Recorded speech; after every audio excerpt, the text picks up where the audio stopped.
Start. అందరికీ నమస్కారం.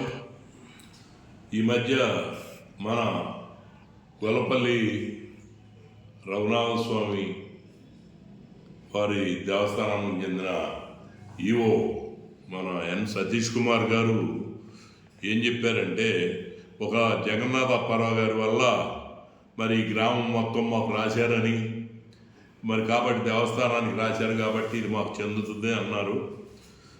చెందుతుంది, అందువల్ల సంక్రమించిందని చెప్పారు. ఇది వారు రాసింది మీకు సంక్రమింపజేసేటప్పుడు ఒక తహసీల్దారు, ఒక జాయింట్ కలెక్టర్ ఉంటారు. అయితే ఏనాంగా అయితే తహసీల్దార్ గారే ఉంటారు మాకు తెలిసి.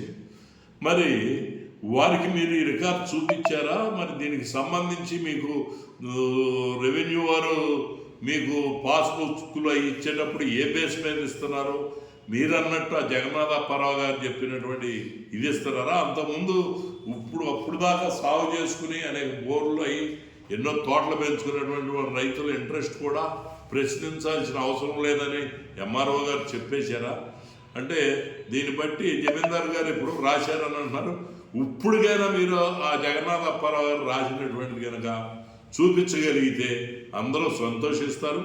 ఏది గ్రామం మొత్తం 3,356 ఎకరాలు కూడా రాసేసినట్టుంటే మరి తీసుకురండి. మీ దగ్గర ఉన్న టైటిల్ ఏదో దానివల్ల మీకు సంక్రమింపజేస్తే, లేదంటే సంబంధించిన రెవెన్యూ అధికారులైనా చూపించాలి. ఒక రెవెన్యూ అధికారి ఎవరైనా సరే ప్రభుత్వం ఒకళ్ళకి ఆస్తి దగలపరిచేటప్పుడు ఏ రకంగా దగలపరుస్తున్నాననేది దానికి కొంత చట్ట నిబంధన ఉంటుంది. ఆ ప్రకారంగా వాళ్ళ దగ్గర అది పెట్టుకుని ఈ రకంగా మీకు సంక్రమింపజేస్తున్నాం వల్ల అసలు వాళ్ళ దగ్గర ఏమీ లేదంటారు, సమాచారం లేదంటారు.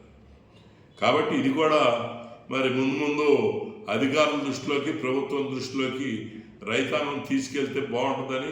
అలాగే ఇప్పుడు పేద రైతులందరూ కూడా మరి మనాళ్ళు లేనటువంటి ఒప్పుకున్న దాంట్లో లేనటువంటి ఉన్నటువంటి రైతులు పెట్టుకున్న లాయర్ గారికి కూడా ఈ విషయాలు కూడా తెలియజేస్తే ఏమైనా ఉపయోగపడతాయేమో అని చెప్పేసి ఆలోచించవలసిందిగా కోరుతూ నమస్కారం.